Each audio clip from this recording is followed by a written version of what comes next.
आपकी कविताओं ने समाज को एक नया दृष्टिकोण दिया है। आपकी कविताओं में भारतीय संस्कृति और जो भारतीय जनजीवन है वो बखूबी उभर कर के आया है।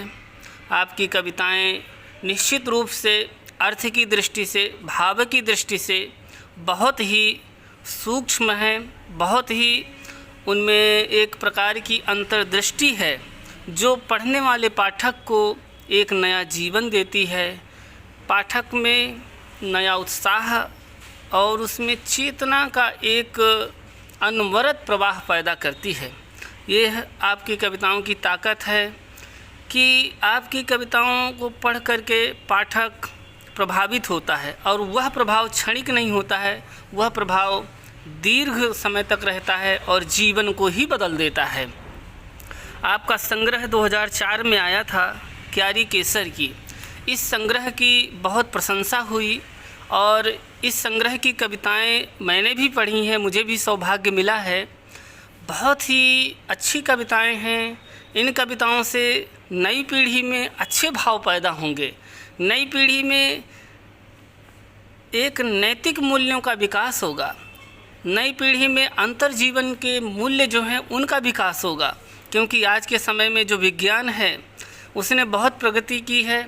ऐसी ऐसी लाइट रोशनी उन्होंने बनाई है कि बाहर के अंधकार को तो ख़त्म कर सकते हैं, लेकिन हमारे जो हृदय के अंदर जो है अंधकार है उसको मिटाना है। तब आदरणीय राम सजीवन मिश्र निर्मल गुरु जी की कविताओं को पढ़ना होगा और उससे अंतर्जीवन के मूल्यों को हमें सीखना होगा, ग्रहण करना होगा।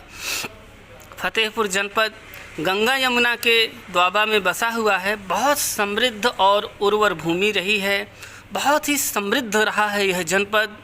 आपने अपना संपूर्ण जीवन हिंदी साहित्य को दिया है। हिंदी साहित्य में आपने अनवरत हिंदी साहित्य में कविताएं लिखी हैं। आपने जीवन को जिया है और जो कुछ जिया है वह आपकी कविताओं में उभर करके आया है।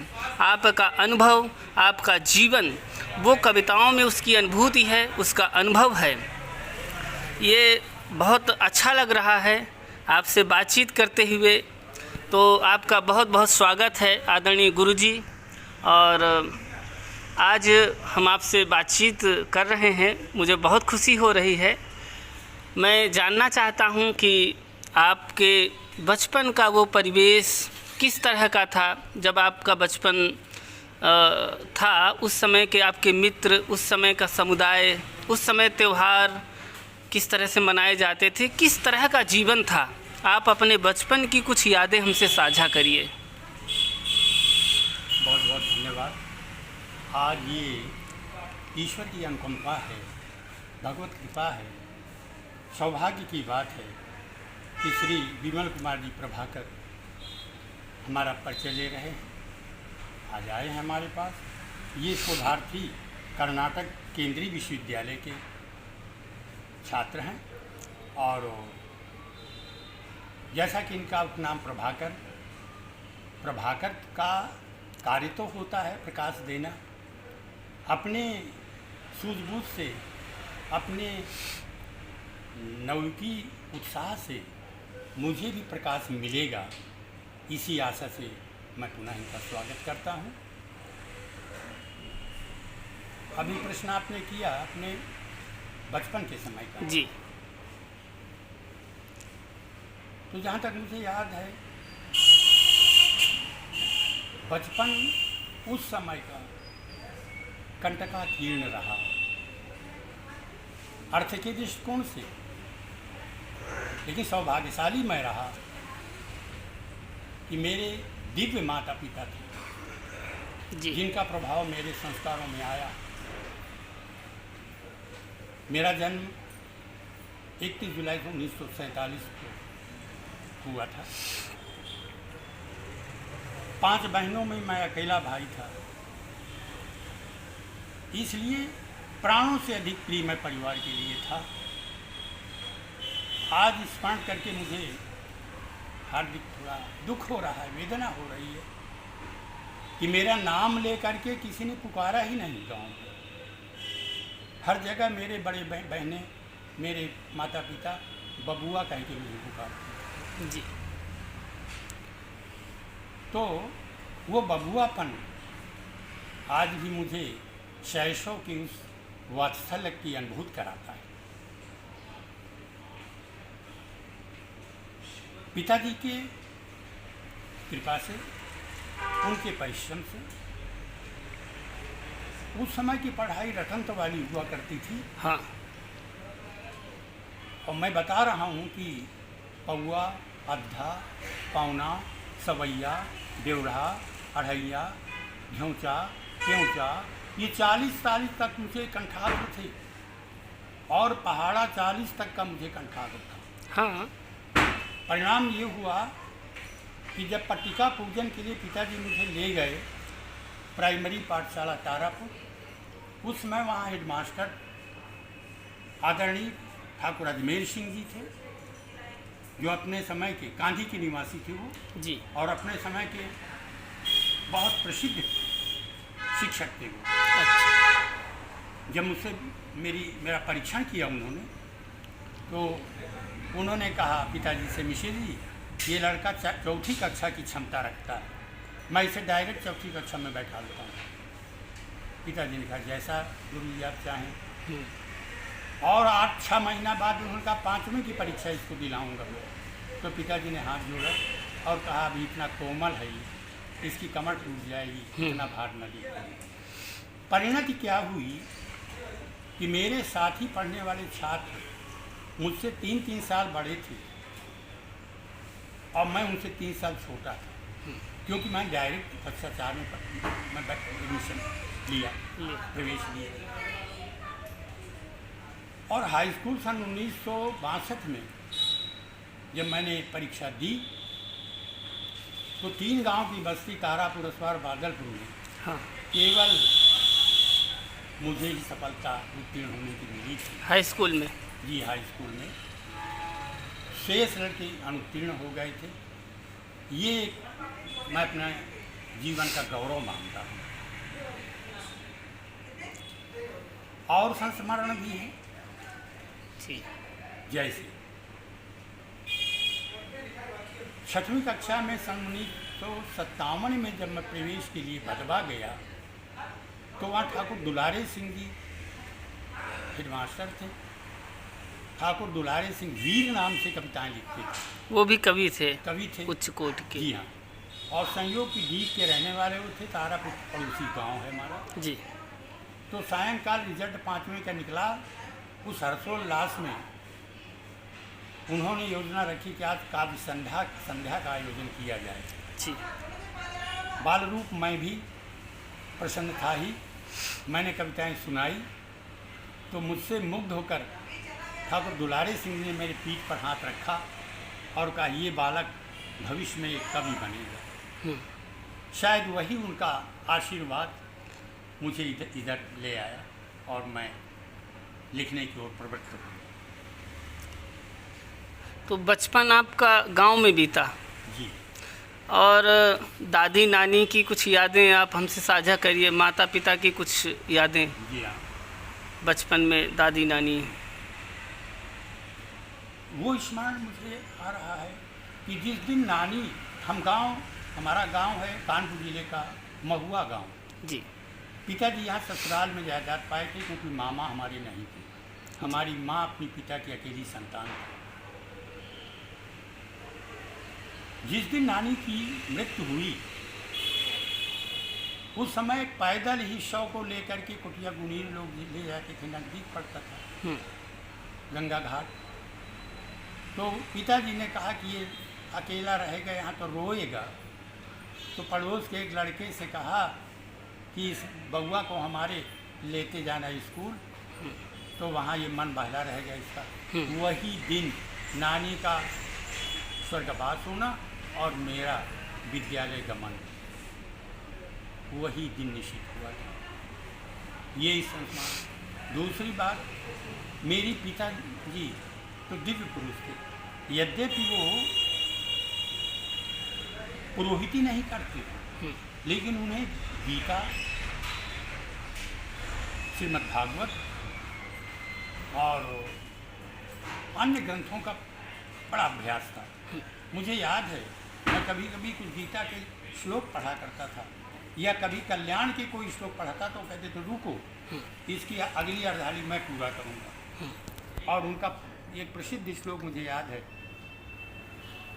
कि कहा करते थे, अजरा अमरवत प्राज्ञो विद्यामर्थम च चिंतयेत और गृहीत इव केशेषु मृत्युना धर्ममाचरेत। ये कहा करते थे वो। माता जी बड़े कोमल हृदय की थी। एक भागवताचार्य वरदानी बाबा नाम के रायबरेली जिले के गांव में आए थे भागवत करने। उस समय दिशा जाने के लिए जंगल जाते थे लोग लोटा लेके, हमारे दरवाजे से निकलते तो लोटा रख देते और माता जी बैठी होती तो उनके पैर छूते और कहते माता जी के दर्शन कर लेते हैं तो हमको साथ साथ गंगा जी के दर्शन हो जाते हैं। ये उनके मुख से सुनते तो हम रोमांचित हो जाया करते थे। और आज भी हम गौरवान्वित होते हैं कि हमको ऐसे पूज्य माता पिता मिले जिनके आशीर्वाद से हम आगे बढ़े। मैं कभी भी अपने किसी कक्षा में अनुत्तीर्ण नहीं हुआ। एमए तक की LT तक की परीक्षाएं मैंने ईमानदारी के पैसे का सदुपयोग मैंने किया।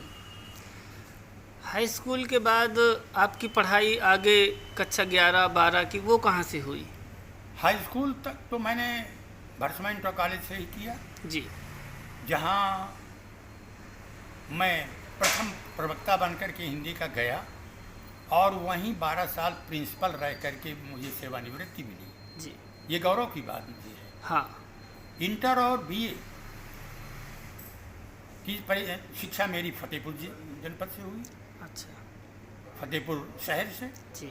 AS कॉलेज का मैं छात्र रहा। हाँ, सन 64 में मैंने इंटर किया और BA भी सन 66 में मैंने किया। दुर्भाग्य समझो ये कि अर्थाभाव के कारण मुझे मुख्य विषय जो मेरे प्रिय थे जैसे संस्कृत, उस समय BA में यहाँ संस्कृत नहीं थी तो मुझे नए विषय लेने पड़े, इतिहास और ज्योग्राफी। उसका कुप्रभाव पड़ा मेरी मार्किंग में और आर्थिक अभाव के कारण हम इलाहाबाद या कानपुर न जा पाए, फतेहपुर में पढ़े। लेकिन इन संस्मरणों से मुझे एक शायर की 4 पंक्तियां याद आती हैं। जी, सुनाइए। मंजिलें यूं जिंदगी की पार की, मंजिलें यूं जिंदगी की पार की, गिर गए गिरकर उठे उठकर चले, गिर गए गिरकर उठे उठकर चले। चलिए, तो ये मेरा जीवन पर शिक्षा था। MA मैंने DVS कानपुर से किया। मेरे हिंदी विभाग के अध्यक्ष डॉक्टर श्यामनारायण पांडे थे जी, जो अपने विषय में पारंगत थे। और प्रथम वर्ष MA का मेरा आगरा विश्वविद्यालय से रहा जिसमें 62% अंक मुझे मिले। फाइनल नया वर्ष था कानपुर विश्वविद्यालय का, उसमें मुझे 68% मार्क्स मिले और मैं प्रथम श्रेणी से उत्तीर्ण होकर के विश्वविद्यालय में द्वितीय स्थान मैंने प्राप्त। आपने 3 विषयों में MA किया है। जी सर। एक हिंदी है जी, और बाकी और 2 विषय हैं, उनके विषय में भी बताइए। हिंदी तो मैंने रेगुलर छात्र के रूप में किया। जी इसके बाद संस्कृत सन 1970-71 में मैंने संस्कृत से MA किया। जी, उसमें भी मुझे प्रथम श्रेणी मिली संस्कृत में। जी। तीसरा विषय बाद में मैंने किया इतिहास से जी और उसमें 20 अंकों से प्रथम श्रेणी रुका था। जी फिर LT किया मैंने, LT इलाहाबाद CPI से जी किया। जनपद से मेरा अकेला चयन हुआ था, गवर्नमेंट LT मैंने किया और उसमें भी मेरी उपलब्धियां रही। जी। अब मैं जानना चाहता हूँ, बचपन से बहुत ही एक समृद्ध वातावरण मिला और उसमें आपने लगातार परिश्रम किया और आगे बढ़ते रहे। माता पिता का, गुरुजनों का, सबका आशीर्वाद रहा आपके साथ। जी। आपने काव्य रचना का जो बीज है, काव्य रचना का जो एक शुरुआती वो कौन सा दौर था, कब आपने लिखना शुरू किया? जी जी देखिए, साहित्य की रुझान तो मेरी पैतृक है। उस समय खेती बाड़ी में चारा काटना, हाँ, गनाज से चारा काटना, पिताजी का नित्य नैमित्तिक नियम था ब्रह्म मुहूर्त में जागरण और नित्य कार्य करना, और उसमें वो भजन गाते रहते थे, काम करते हुए भजन गाते थे, श्लोक सुनाते थे। तो वो संस्कार मेरे जीवन में आए।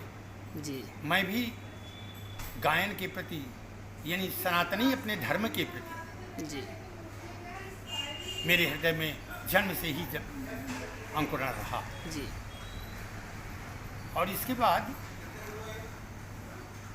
शैक्षिक जीवन में जो गुरु मुझे मिले, जी उनका प्रभाव भी मुझ पर पड़ा। जैसे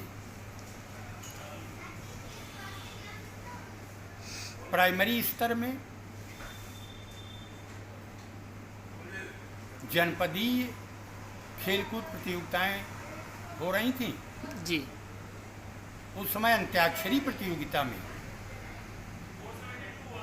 11 विद्यालयों के छात्र आए हुए थे। अपने विद्यालय से 4 छात्रों में एक मैं भी था। जी लेकिन मेरा विशेष योगदान रहा, और मैं गर्वोन्नत होकर कह रहा हूँ कि उस समय हम अंत्याक्षरी में 10 पार्टियों को हटा दिया था। हाँ, और हर्षोल्लास से मेरे सभी साथियों ने जब विजय प्राप्त की हमने अंत्याक्षरी में, जी तो मुझे गोद में हाथ से उठा लिया था सबने। वो दिन मुझे याद है।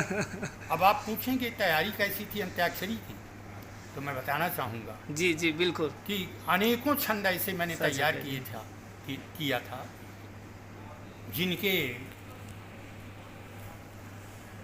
उत्तर में विरोधी पार्टी के पास कोई जवाब नहीं होता था। जैसे 4 पंक्तियां सुनाता हूँ। जी जी बिल्कुल, स्वागत है। जा पर कहना था, जा पर छंद प्रस्तुत करना था। जिसे आज़ादी की पूजा में, जिसे आज़ादी की पूजा में हमने निज शीश चढ़ाए थे, कितनी ही माताओं ने गोदी के लाल लुटाए थे। जिसे आज़ादी के लिए उठे, जिसे आज़ादी के लिए उठे तूफान देश में बड़े बड़े, और जिसे आज़ादी के लिए हुए भारत माँ के टुकड़े टुकड़े। अब अणा पर कहना है तो निरुत्तर हो जाते थे प्रतिपक्षी। ऐसे ही दसियों छंद मुझे कंठाले थे। एक नमूना मैंने ये प्रस्तुत। यहाँ भी साहित्यिक अभिरुचि, साहित्यिक अंकुरण। अंत्याक्षरी बहुत हुआ करती थी स्कूलों में पहले, और ये अच्छी बात है कि आप विजेता टीम में रहे और आप विजयी हुए। और इस अंत्याक्षरी से भी काव्य सृजन और उसका प्रभाव रहा। जी मैं ये जानना चाहता हूँ कि वो काव्य सृजन में आपके प्रेरणा स्रोत कौन रहे काव्य लेखन में? जी, प्रेरणा स्रोत तो हमारे पड़ोस के ही डॉक्टर बदबा निवासी डॉक्टर हरिप्रसाद जी शुक्ल अकिंचन रहे। जी, क्योंकि मंचन का संयोग भी मुझे भदवा से ही मिला, काव्य मंच में प्रस्तुति देने का। जी, और संशोधन के लिए अपनी रचनाओं की मैं उनके घर जाता। जी, और वो यथोचित संशोधन करते थे, मुझे प्रोत्साहित करते थे। उनका ऋण मेरे ऊपर है। डॉक्टर हरिप्रसाद शुक्ल अकिंचन एक बड़ा नाम है और अद्भुत व्यक्तित्व था उनका, एक दिव्य व्यक्तित्व था, और उनसे आपने बहुत कुछ सीखा। ये अब मैं जानना चाहता हूँ कि वो कौन सी ऐसी कविता है जो आपने सबसे पहले लिखी थी, याद है तो साझा करिए। मैं उस समय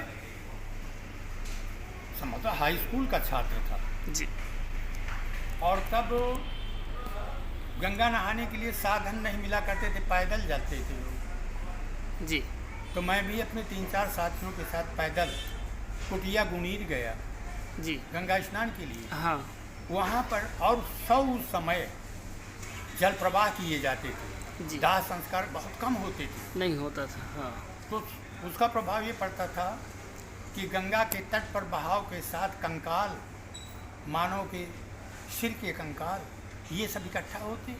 जी मैं वहाँ अपने साथियों के साथ गया और उस दृश्य को मैंने देखा। कहीं खोपड़ी पड़ी हुई है, कहीं दांत दिखाई दे रहे हैं, कहीं हड्डी, हाथ की हड्डी, ये सब पड़े दिखाई दी। तो उस समय हाई स्कूल का छात्र था मैं, और मैंने गुनगुनाना शुरू किया और 4 पंक्तियाँ उस समय मैंने लिखा था। अच्छा अच्छा जी। वो पंक्तियाँ सुनाऊं? हाँ जी, स्वागत है, तो सुनाइए। पहली रचना समझिए वही है जी। कि कर ले ध्यान उस दिन का, विदा संसार से होगा। कि कर ले ध्यान उस दिन का, विदा संसार से होगा। यहीं रह जाएंगे रोते बिलखते स्वजन सब प्यारे। यहीं रह जाएंगे रोते बिलखते स्वजन सब प्यारे। अकेला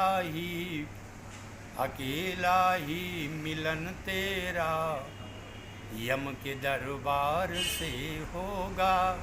अकेला ही मिलन तेरा, यम के दरबार से होगा।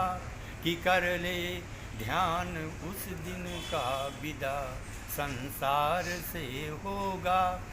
ये मेरी पहली रचना। जी यद्यपि इसको मैंने कहीं स्थान नहीं दिया, मैंने एक प्राथमिक रचना जो की वो कैरिकेचर में है। जी। उसको अब चाहें तो हम प्रस्तुत करें। हाँ जी, उसका शीर्षक क्या है गुरु जी? सोच तनिक गर्वीले। जी शीर्षक है सोच तनिक गर्वीले। जी। सोच तनिक गर्वीले, ये झूठे कुटुंब कबीले। सोच तनिक गर्वीले, ये झूठे कुटुंब कबीले। हैं धोखे के मीत जिन्हें तू अपना माने। हैं धोखे के मीत जिन्हें तू अपना माने। स्वार्थ की है रीत सदा ये बड़े सयाने। स्वार्थ की है रीत सदा ये बड़े सयाने। क्यों तन कर चलता है, क्यों तन कर चलता है, होंगे तन के बंधन ढीले। सोच तनिक गर्वीले, ये झूठे कुटुंब कबीले। बहुत सुंदर रचना। और हाँ, उसका अगर आगे और है तो आप पढ़िए, बहुत अच्छी लग रही है। सच पूछो तो जीवन भी है एक कहानी। सच पूछो तो जीवन भी है एक कहानी। कर्म धर्म का जिसमें बहता अविरल पानी। कर्म धर्म का जिसमें बहता अविरल पानी। संभल डस रहे हैं जीवन को, संभल डस रहे हैं जीवन को, काम क्रोध जहरीले। सोच तनिक गर्वीले, ये झूठे कुटुंब कबीले। भौतिक सुख तो मृग तृष्णा जिसमें है छिपी निराशा। भौतिक सुख तो मृग तृष्णा जिसमें है छिपी निराशा। ओष बिंदुओं को पीकर मिट का पाई कहीं पिपासा। ओष बिंदुओं के को पीकर मिट पाई कहीं पिपासा। चाह रहा यदि आत्मतुष्टि तो राम नाम रस पी ले। चाह रहा यदि आत्मतुष्टि तो राम नाम रस पी ले। सोच तनिक गर्वीले, ये झूठे कुटुंब कबीले। वाह। शिव संकल्प कर्म हो सारे, दुख को ईश्वर वर मानो। विजय पराजय लाभ हानि निंदा स्तुति को समझानो। पाप हलाहल समझ अमर कर जीवन पुण्य अमीले। वाह। पाप हलाहल समझ अमर कर जीवन पुण्य अमीले। सोच तनिक गर्वीले, ये झूठे कबीले। वाह, बहुत सुंदर रचना। कितने मार्मिक भाव छिपे हुए हैं इस कविता में, एक सीख भी है और कितना सुंदर सृजन किया है आपने। और इसको अन्यथा न लीजिए, आपका कंठ बहुत ललित है, आपकी सुमधुर वाणी से इतनी सुंदर कविता प्रस्तुत हुई, मन प्रफुल्लित हुआ। आपके जीवन के दो बड़े महत्वपूर्ण पक्ष हैं, जिनमें से एक जो दूसरा पक्ष है, आप उच्च कोटि के शिक्षक रहे। आपके विद्यार्थी देश विदेश में, पूरे देश में अपनी सेवा दे रहे हैं और बड़े बड़े स्तर पर कार्य कर रहे हैं आपके पढ़ाए हुए विद्यार्थी। और एक शिक्षक के लिए गर्व की बात है, फतेहपुर जनपद में आपकी प्रशंसा एक शिक्षक के रूप में कम नहीं है, इतनी ज़्यादा है। आप जब पढ़ाते थे कक्षाएं भरी रहती थीं, बच्चे लगातार सुना करते थे।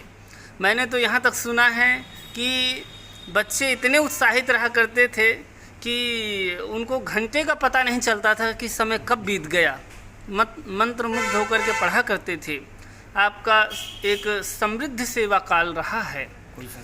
तो मैं चाहता हूँ कि उस आपके शिक्षण के दौरान कुछ यादें, कुछ संस्मरण, कुछ हमसे साझा करिए। प्रभाकर जी, इसको आत्मश्लाघा ना समझें, वस्तुस्थिति है वैसा मैं बता रहा हूँ।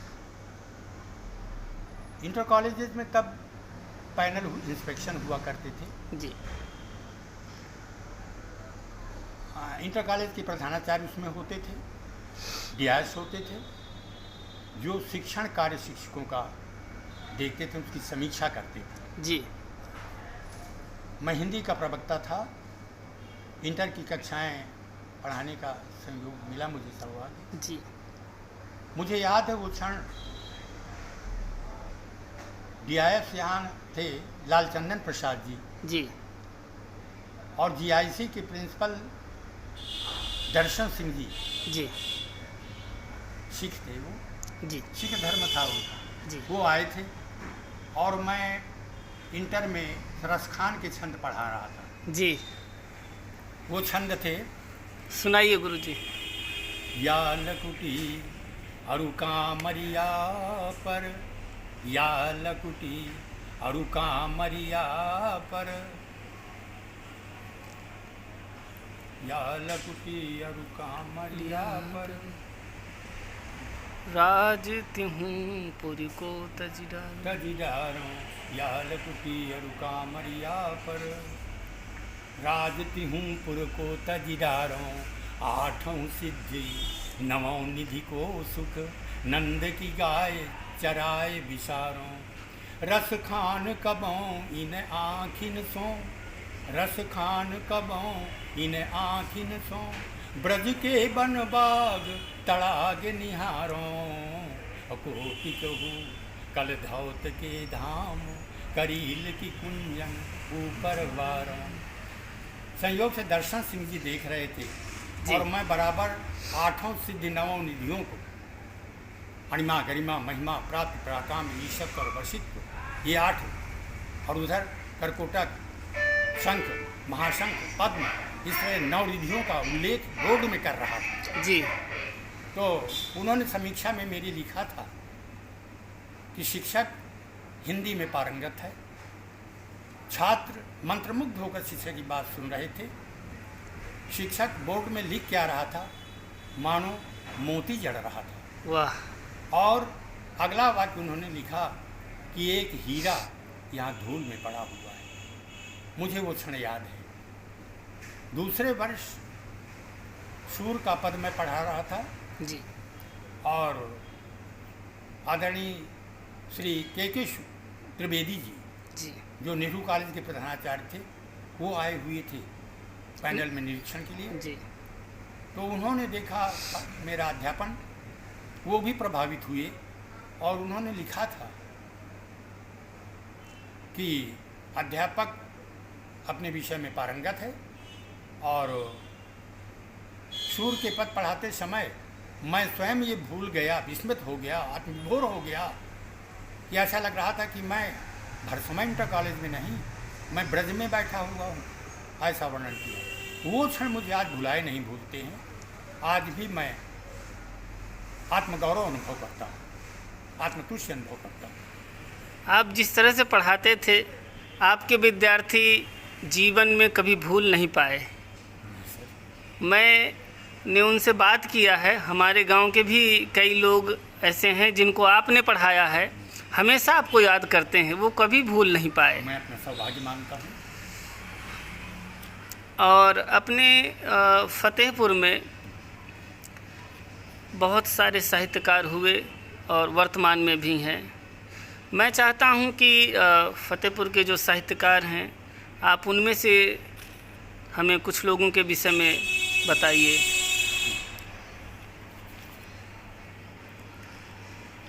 फतेहपुर के प्रमुख साहित्यकार अब तो नए नए और कवि हो गए हैं जी जिनसे मैं जुड़ा हूँ, जी और काव्य मंचों पर जिनसे भेंट होती है, जी आनंदित होता हूँ मैं। जी। पुराने बहुत से कवियों से मैं नहीं मिल सका, ये मुझे ग्लानि होती है। मेरा अध्ययन का क्षेत्र फतेहपुर रहा, जी बिनकी नहीं रहा। जी। तो बिनकी आना जाना कम होता था। जी तो जैसे सोहनलाल द्विवेदी जी वगैरह के जी साथ जी काव्य मंच पर मैं नहीं उतरा हूँ। 2-1 काव्य मंचों में गया हूँ, बिनकी भी। आपने उन्हें देखा है? जी हाँ, देखा है।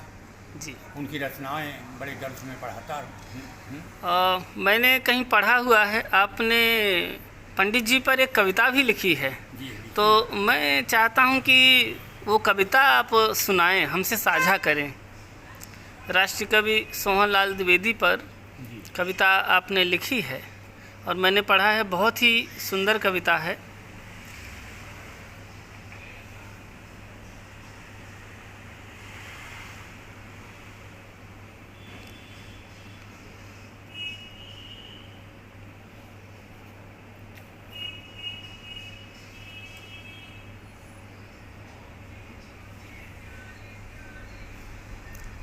देर लग रही है क्या? हाँ, मिल जाएगी। दिक्कत तो नहीं? नहीं, देख लीजिए आप।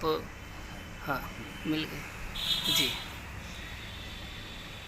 राष्ट्रकवि सोहनलाल द्विवेदी जी का जी।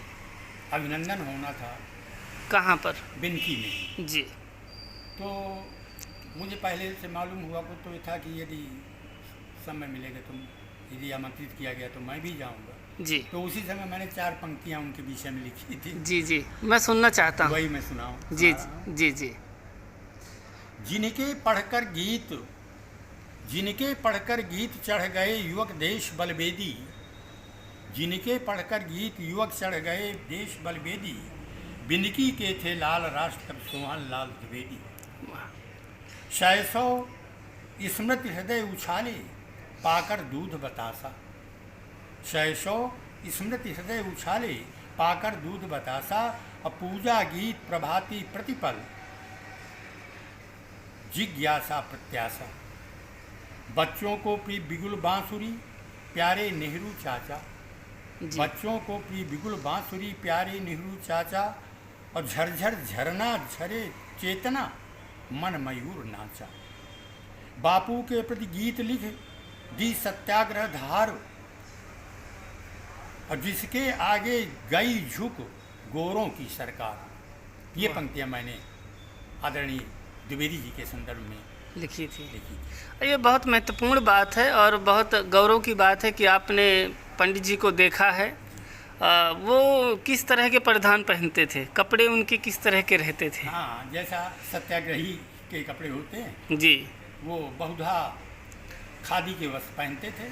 जी कुर्ता पैजामा और सदरी, जी। सिर में टोपी होती थी। टोपी, क्योंकि गांधी जी से वो बहुत प्रभावित रहे जी। पूरे जीवन। गांधीवादी हाँ। थे, इसलिए ये वेशभूषा उनकी थी और आदर्श व्यक्तित्व था उनका। जी। और फतेहपुर के और अन्य कवियों का जिनका आप जिक्र करना चाहें, कुछ का, उनकी यादें कुछ हमसे साझा करें। डॉक्टर हरिप्रसाद शुक्ला किंचन जी जी तो हमारे प्रेरणा स्रोत थे, जी। बुजुर्ग थे और उनका हम चरण वंदन प्रायः किया करते थे। जी डॉक्टर ब्रजमोहन पांडे विनीत जी ये खागा में प्रवक्ता थे।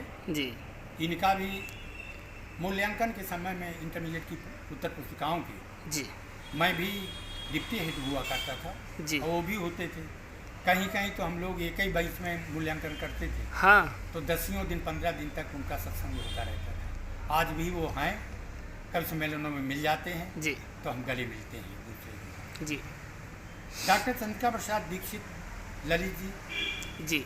बड़े हर्ष की बात है, ये हमारे बीए के सहपाठी थे। वाह।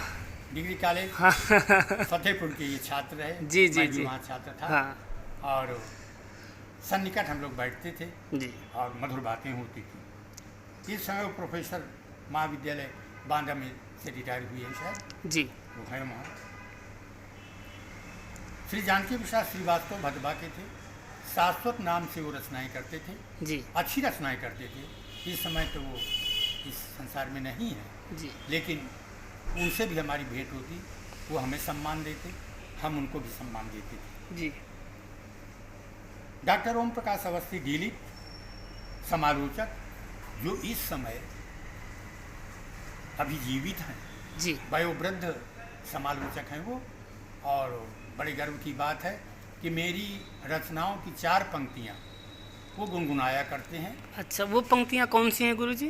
वो नियति चक्र शीर्षक की रचनाएं हैं, जी जी पंक्तियाँ हैं। जी जी और वो कई बार मंचों से उन्होंने घोषित किया जी कि मिश्रा जी, आप अपनी जवानी में इस बुढ़ापा के आज वर्णन कैसे कर दिया। तो मैं गदगद हो जाता हूँ और जी। अपने को धन्य मानता हूँ, यह कहते हुए उनको प्रणाम करता हूँ जी कि ऐसे महान मनीषी के जीवा पर मेरी रचनाओं की ये पंक्तियाँ विराजमान हैं। मैं अपने को धन्य मानता हूँ और ऐसा कहते हुए उनका चरण वंदन करता हूँ। वो पंक्तियाँ हैं, जी। सुनना चाहें तो। हाँ जी जी, प्रस्तुत करिए।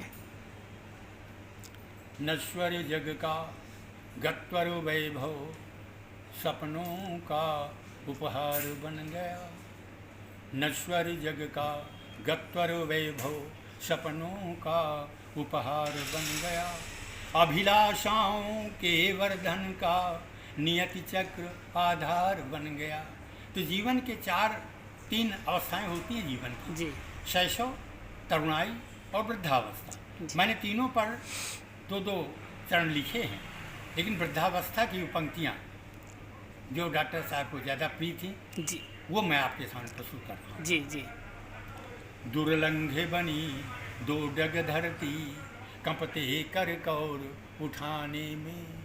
दुर्लंघे बनी 2 डग धरती, कंपते कर कौर उठाने में। असहाय दशा उपहास करे, लो मृत्यु खड़ी सिरहाने में। परिलुप्त हुआ प्राक्तन पौरुष, परिलुप्त हुआ प्राक्तन पौरुष, अपना जीवन भार बन गया। नश्वर जग का गत्वर वैभव सपनों का उपहार बन गया। कल तक जिनने दौड़ लगाई, द्रुत वाहन से धरा अजीर में। कल तक जिनने दौड़ लगाई, द्रुत वाहन से धरा अजीर में। आज वही मरघट तक पहुँचे, चढ़ सुजनों के कंधे सिर में। तो सबसे प्यारा तन बेचारा, 4 क्षणों में छार बन गया। वाह। सबसे प्यारा तन बेचारा, 4 क्षणों में छार बन गया। अभिलाषाओं के वर्धन का नियति चक्र आधार बन गया। वाह, बहुत अच्छी पंक्तियाँ हैं। जीवन का सार तत्व समाहित है इन पंक्तियों में। जी। और कवियों के नाम? हाँ जी जरूर।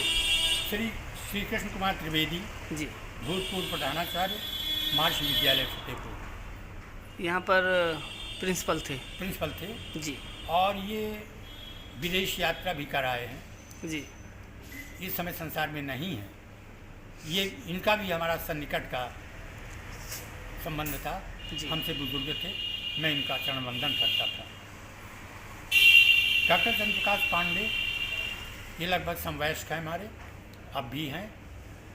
ये प्रायः काव्य मंचों पर संचालन करते हैं जी और भेंट होती है तो हमारी रचनाएं सुन करके गले लगा लेते हैं। श्री शिवशरण सिंह चौहान अंशुमाली जी मेरी पुस्तक जो क्यारी केसर की है, जी इसके प्रकाशन का पूरा दायित्व इन्होंने अपने कंधे में लिया। जी चौहान साहब ने मेरी रचनाएं इधर उधर सब पड़ी थी, इन्होंने मुझे उत्साहित करते हुए कहा, मिश्रा जी इन रचनाओं को आप एक पुस्तकबद्ध कर लीजिए तो आप अमर हो जाएंगे। जी तो हमने कहा ठीक है, आप ये सब संभालें, इसका जो आर्थिक पक्ष है भार होगा वो हम वहन करेंगे। जी इन्होंने बखूबी निर्वाह किया और इस पुस्तक का प्रकाशन हो गया और हम प्रकाश में आए। अंशुमाली जी के हम ऋणी हैं। जी ऐसे ही डॉक्टर धनंजय अवस्थी जी, जिनका शबरी खंड काव्य है, हाँ, बहुत प्रसिद्ध रहा। बहुत प्रसिद्ध है।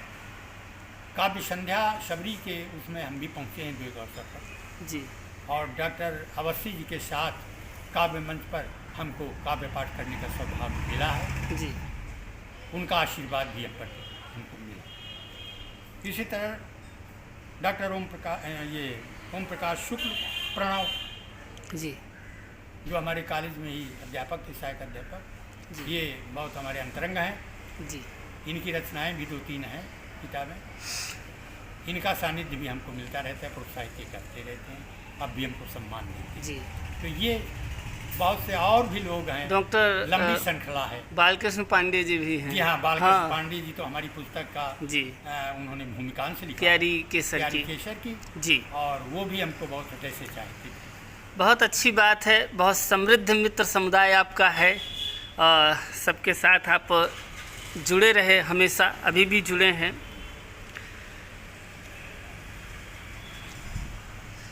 2004 में क्यारी केसर की इस महत्वपूर्ण काव्य संग्रह का प्रकाशन होता है और इस काव्य संग्रह के माध्यम से आपकी कविताएं जन जन तक पहुंची, लोगों तक पहुंची।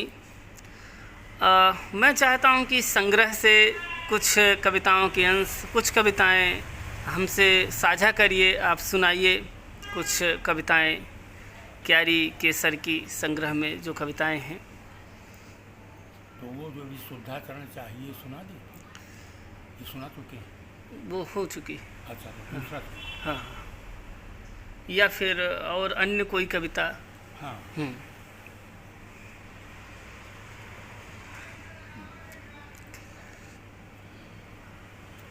क्यारी केसर पुस्तक में 3 चरण हैं। जी मुक्तक हैं, गीत हैं और कवित्त छंद हैं। जी कवित्त छंद हैं, मुक्तक और गीत और फिर मुक्तक। तो हम चाहते हैं कि तीनों पर हम एक नमूने के तौर पर हाँ, 3 छंद सुना दें। कुछ पंक्तियाँ जरूर सुनाइए।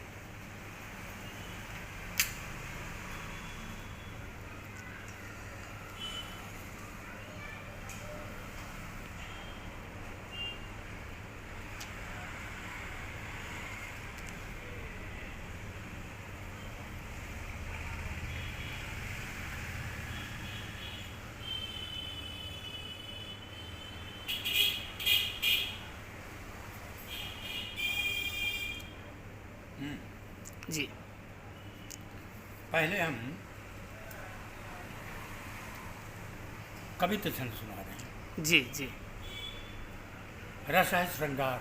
जी पहले 2 दोहा सुना रहे हैं। जी जी होली का अब आ गया रंगीला त्योहार, होली का अब आ गया रंगीला त्योहार, और खुशियों के घर जा बसा हो छुट्टा व्यवहार, खुशियों के घर जा बसा हो छुट्टा व्यवहार, गली गली गाया गया, अनुप्रास अलंकार है। जी गली गली गाया गया गाली के संग फाग, और कभी प्रिय लगने लगे काले प्रिय लगने लगे ज्यों कोयल औकाग, काले प्रिय लगने लगे ज्यों कोयल औकाग।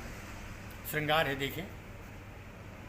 रंग खेलन नंद किशोर चले रंग खेलन नंद किशोर चले, औ तय श्री राधिका रानी की टोली, अवंग अंगन में उल्लास भरे, लिए रंग बिरंग अबीर की झोली। झोली हर हाल गुलाल की धूम मची, हर हाल गुलाल की धूम मची, तन भाव विभोर भई सब भोली, वाह। अगोरी सबय रंग श्याम भई। देखिए यहाँ पर श्लेष है, जी गोरी सबय रंग श्याम भई, और नहीं भूले भुलाए उन्हें अस होली। वाह।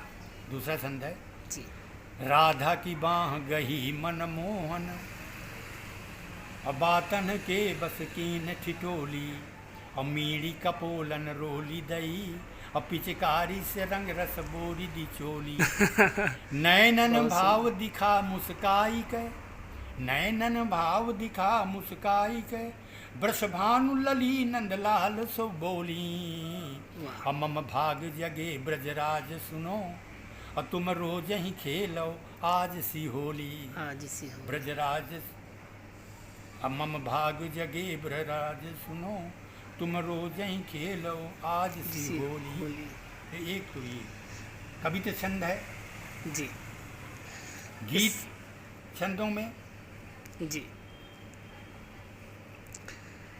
होली का बहुत सुंदर चित्रण किया है आपने। ऐसा लगता है कि पूरे रंग वो चित्र सामने उभर करके आ रहे हैं, इतना सुंदर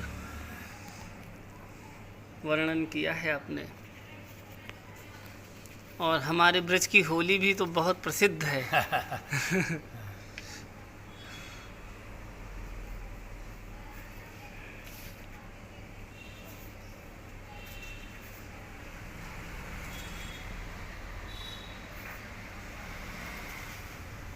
हाँ जी एक गीत क्रम में मैं प्रस्तुत कर रहा हूँ। जी शीर्षक है कारा तमस। कारा तमस। तमस। जी मिट न पाई जगत की ये कारा तमस, तमस युग अनेकों धरा में दफन हो गए। मिट न पाई जगत की ये कारा तमस, युग अनेकों धरा में दफन हो गए। शाम को इंद्रधनुषी घटाएं घिरी, मस्त मन मोर हर्षित मगन हो रहे। रात भर जग के देखे सुनहले सपन, अभोर आई सुनहली थके सो गए। व्याप्त आतंक उन्माद है विश्व में, और विजय के नगाड़े सघन बज रहे। शांत सहनाइयाँ हो गईं हार कर, और सप्तता सारे मुरलिका के स्वर खो गए। मिट न पाई जगत की ये कारा तमस, युग अनेकों धरा में दफन हो गई। मूल्य नैतिक सभी के क्षरण हो रहे, मूल्य नैतिक सभी के क्षरण हो रहे। चीर अबला के भी अब अपहरण हो रहे। कौन चिंतन करे अब यही है समय, कौन चिंतन करे अब नहीं है समय। आए थे ये कहाँ से कहाँ को गए, मिट न पाई तमस, मिट न पाई जगत की ये कारा तमस, और युग अनेकों धरा में दफन हो गए। भक्ति पर शक्ति के आक्रमण हो रहे, छल कपट व्यक्ति के आभरण हो रहे। आत्मसम्मान के अक्षणिक व्रंत पर शूलने वाले कांटे सुमन हो गए। अस्मिता के पहरुए बिरत सो रहे, ध्यान दें जी। अस्मिता के पहरुए बिरत सो रहे। मनुज मन मार करके विवश रो रहे।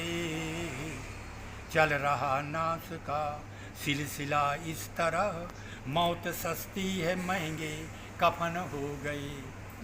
मिट न पाई धरा की ये कारा तमस, युग अनेकों धरा में दफन हो गए, ये गीत हो गया। बहुत बहुत मुक्तक जी। दो एक मुक्तक प्रस्तुत है। हाँ, प्रस्तुत करिए जी गुरु जी।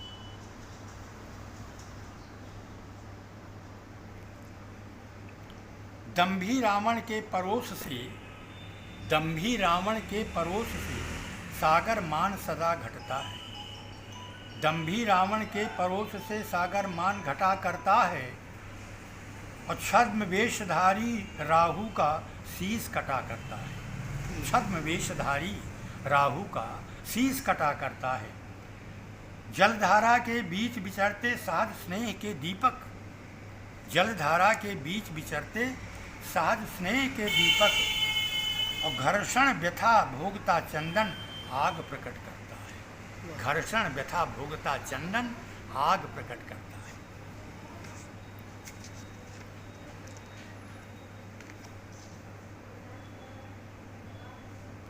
भस्म सात तैताप करे, जी भस्म सात तैताप करे तप वही आग है। वाह। भस्म सात तैताप करे तप वही आग है। आत्मसात कर सके गरल बस वही नाग है। आत्मसात कर सके गरल बस वही नाग है। आनंदित कर सके हृदय बर बाग वही है, और अनुप्राणित कर सके प्राण मृत राग वही है। वही है। अनुप्राणित कर सके प्राण मृत राग वही है। राग वही है। क्या बात है, कितना बहुत खूबसूरत, बहुत बढ़िया, बहुत खूबसूरत। एक कविता आपकी है गांव पर। जी। मैं आपसे निवेदन करता हूं कि अगर हो सके तो वो कविता आप अगर सुनाएं। गांव पर है, मैंने पढ़ा है, बहुत अच्छी कविता है। गांव का बड़ा सजीव चित्रण आपने किया है, तो वो कविता अगर आपके पास है यहाँ तो वो जी। प्रभाकर जी, इस कविता की प्रस्तुति के पूर्व मैं भूमिकांश में दो शब्द कहना चाहूँगा। जी